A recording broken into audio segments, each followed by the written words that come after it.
Hello दोस्तों, कैसे हो? आपका स्वागत है तिरपान स्टडी सेंटर में। आज जो हम करने जा रहे हैं सोशोलॉजी का टॉपिक। आज जो सोशोलॉजी के टॉपिक करेंगे वो कई मायने में बहुत इंपॉर्टेंट है। तो चलिए देखते हैं हमारा आज टॉपिक क्या है। उसके पश्चात है धार्मिक संगठनों के प्रकार। अब देखिए हमारा ये बहुत ही इंपॉर्टेंट टॉपिक आया है कि धार्मिक संगठन कौन कौन से हैं, उसे कितने प्रकार हैं। तो ये बहुत काफ़ी इंटरेस्टिंग टॉपिक रहेगा कि धार्मिक संगठन के प्रकार क्या है। प्रत्येक धर्म के अनुयायी का एक समुदाय जरूर होता है जिसकी भागीदारी विभिन्न धार्मिक संगठनों से होती है। ऐसे संगठन चर्च या पंथ है। इन समुदाय के लिए चर्च एक बहुत बड़ा सुस्थापित धार्मिक संगठन माना जाता है।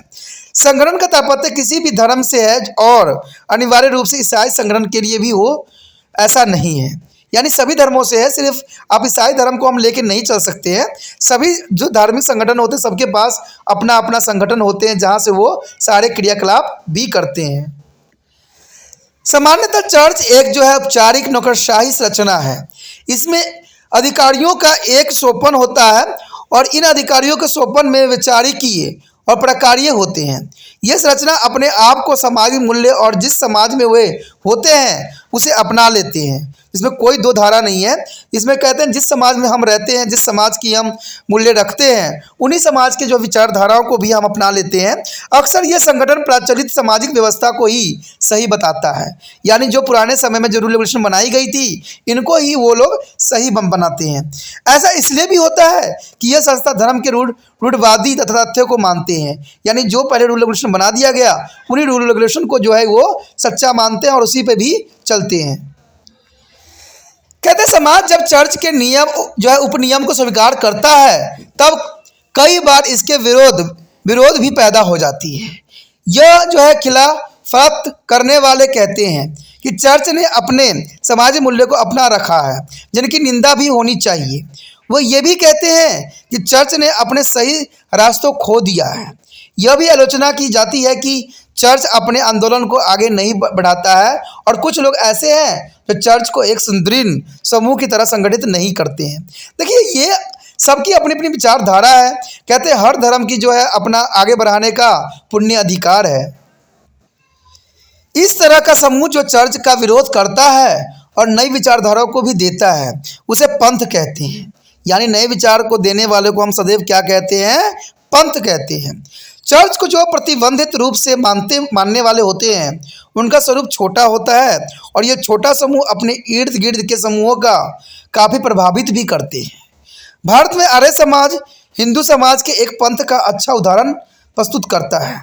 इसी तरह हमारे यहाँ ईसाई धर्म के संदर्भ में कलम्बियनिस्ट और मेथोडिस्ट दो पंथ होते हैं। ये भी इस बात को बताते हैं कि इनको मानने वाले समूह छोटे आकार के ही हैं।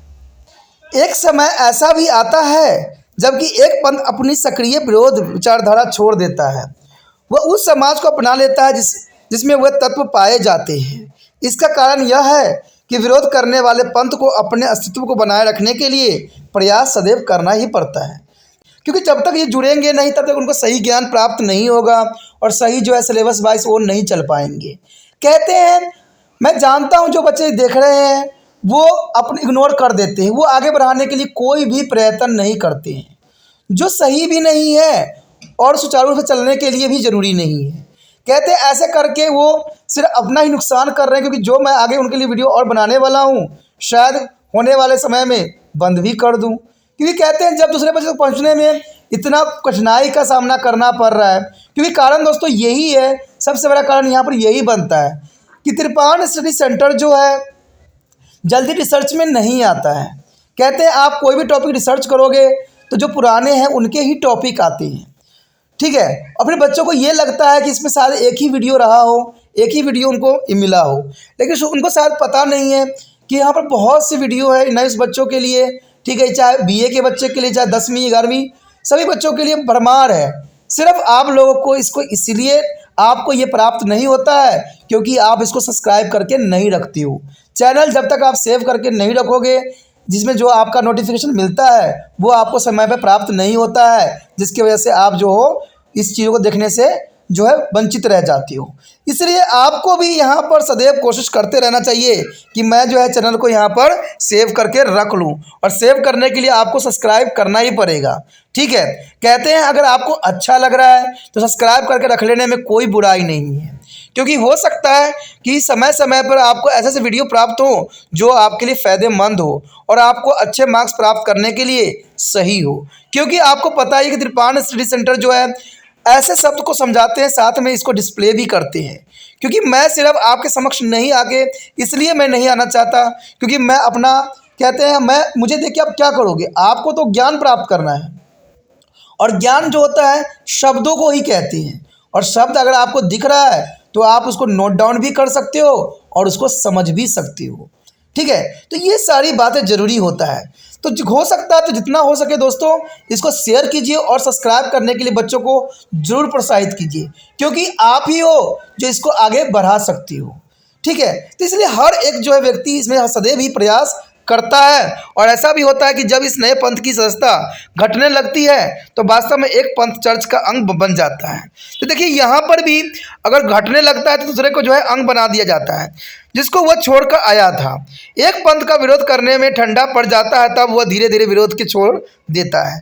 यानी यही बात हुआ ना कि जो बार बार विरोध कर रहा है, अगर उसको कोई देखने वाला नहीं, समझने वाला नहीं है, तो वो भी जो है अपना विरोध के विचार जो है सदैव के लिए त्याग देता है। एक दूसरे प्रकार के धार्मिक संगठन भी है जिसे संप्रदाय कहते हैं। कुछ अर्थों में पंथ संप्रदाय की तरह ही होता है, और इस कारण यह है कि पंथ और संप्रदाय दोनों ही व्यक्तियों के नेतृत्व के कारण ही बनते हैं। लेकिन पंथ और संप्रदाय दोनों ही बाहर के समाजों को मूल्यों को छोड़ देते हैं। यानी जो बाहर के जो मूल्य होता है उनको दोनों के दोनों जो होते हैं दोस्तों छोड़ देता है। लेकिन पंथ की तुलना में संप्रदाय के संगठन की पकड़ थोड़ा सा कमजोर होती है। पंथ व्यक्तियों के अनुभव पर ज़्यादा निर्भर करता है, यानी पंथ हमेशा अनुभव पर डिपेंड करता है कि अनुभव व्यक्तियों के अंदर कितना है। यह भी संभावना है कि पंथ की सदस्यता के लिए बिना भी कोई व्यक्ति इसका सदस्य बन सकता है। एक बात यह है कि पंथ का स्थापक जब मर जाता है तब पंथ का निरंतरता खतरे में पड़ सकती है, और पंथ का बहुत बड़ा जो है दृष्टांत ओशो के पथ में विश्वास करने वाले लोग होते हैं। यानी जिस व्यक्ति ने इसको चलाया है, जिस संस्था के मालिक है, कहते हैं अगर वो है तब तक ये पंथ बहुत चलती है। मैंने बहुत जगह देखा है, चाहे अमेरिका में, चाहे इंडिया में हो, चाहे इंग्लैंड में हो, हर जगह इसी बात पे चर्चा की जाती है कि कोई भी संस्था तभी तक चलती है जब तक उसके स्थापक रहते हैं और वही अग्रसर करते हैं, और दूसरे व्यक्ति तो जो कहते हैं हाथ ही खड़ा कर देते हैं, कहते हैं कि हम क्यों करें, हमें इससे क्या फ़ायदा होगा। तो इसी वजह से कई संस्था जो है खतरे में पड़ जाती है।